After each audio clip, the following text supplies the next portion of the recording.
Na noite fria de domingo, 14 de abril de 1912, o mar estava calmo, pois o Titanic recebeu o aviso de que às 11 horas entraria numa zona de icebergs. Na época, era prática nesses casos, deveria-se tentar navegar o mais rápido possível para deixar o perigo para trás. Um raciocínio absurdo, equivalente a acelerar quando se está dirigindo com neblina. Foi quando os dois marinheiros que estavam em vigília avistaram o que mudaria radicalmente. Bridge, look out, iceberg right ahead. I repeat, iceberg right ahead. Navios não têm freios. O Titanic precisava de quase 1 quilômetro para poder parar. A luz vermelha acendeu, avisando que o trabalho nas caldeiras deveria ser interrompido. 1/3 das pessoas a bordo fazia parte da tripulação. Desses 800, quase metade eram homens que alimentavam as fornalhas com as próprias mãos. 650 toneladas de carvão por dia para manter o gigante em movimento. O navio é tão grande que é impossível evitar o choque com o iceberg. 7 segundos entre ver o bloco de gelo e atingi-lo.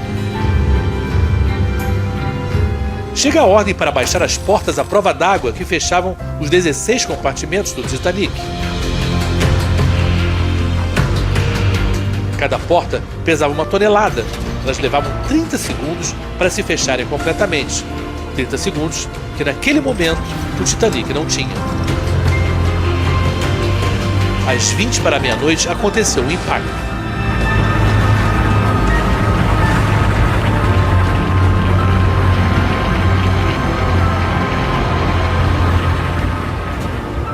Que havia acontecido. Os primeiros a perceber algo de errado foram os trabalhadores da caldeira, número 6.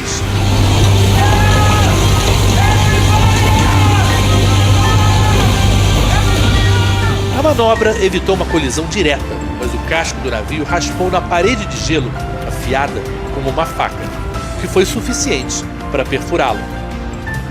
O estrago aconteceu na parte da frente, do lado direito do navio. Cada compartimento possuía um sistema de drenagem com 2 bombas capazes de sugar 28 toneladas de água por minuto.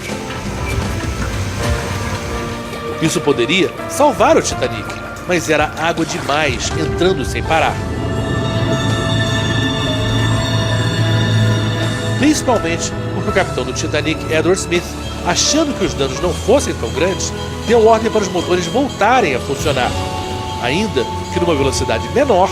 Quanto mais o Titanic avançava, mais água entrava.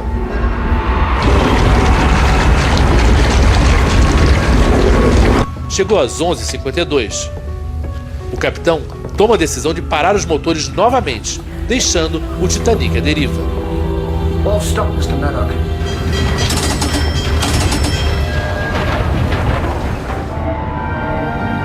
Apesar da devastação nos andares de baixo, ainda não havia pânico entre os passageiros.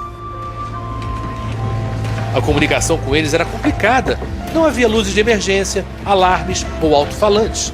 A única maneira de chamá-los ao convés era avisando um a um. Na terceira classe, os passageiros não foram convidados a se apresentar. Eles estavam distantes, existiam quilômetros de corredores dentro do navio, e a prioridade era ajudar os que estavam na primeira e na segunda classes. O pedido de socorro para todo o navio também teve que ser entregue em mãos, escrito num pedaço de papel. O chamado por rádio também não foi correto. As coordenadas posicionavam o navio a 17 quilômetros a noroeste de onde ele de fato estava. Enquanto isso, a água chegava à parte elétrica.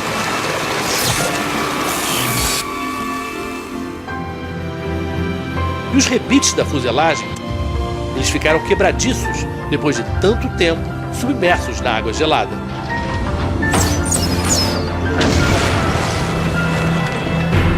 O Titanic precisaria de 51 botes para acomodar todos os passageiros a bordo. Havia apenas 20. Mas esses eram ainda 4 botes a mais do que exigido por lei. Na época, se acreditava que quanto mais compartimentos para conter a água o navio tivesse, menos botes salva-vidas necessitaria. E que esses barcos tinham a função apenas de transportar passageiros de um navio para um outro que chegasse para ajudar. Apesar dos poucos lugares, quase nenhum bote estava lotado. Os passageiros não foram avisados de que o navio estava afundando. A maioria ainda acreditava que era apenas um treinamento. A ideia de abandonar um navio enorme para, numa noite gelada, embarcar num minúsculo barquinho no meio do oceano também era pouco atrativa. O primeiro barco salva-vidas só saiu 1 hora depois do impacto com o iceberg. Perdeu-se muito tempo.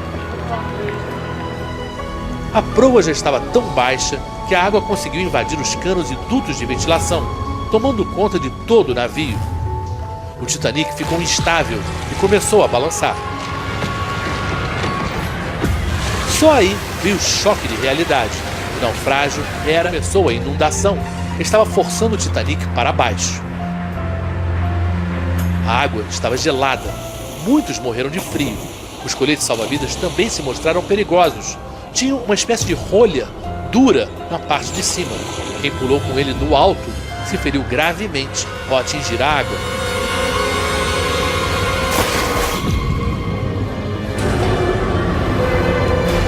Os estrondos persistiram por alguns momentos até a estrutura simplesmente quebrar ao meio. Algo que, apesar do relato de alguns passageiros, ninguém acreditava que havia realmente acontecido. Só quando o Titanic foi encontrado, em 1986, é que se confirmou que ele havia partido em dois. Às 2h20 da madrugada, o Titanic finalmente afundou. 2 horas e 40 minutos depois de atingir o iceberg. Essas fotos mostram os barcos salva-vidas com alguns dos 712 sobreviventes que foram recolhidos por um navio de passageiros chamado Carpathia. A partir dos erros cometidos com o Titanic, toda uma legislação marítima foi criada, com lugares obrigatórios para todos os passageiros nos segurança.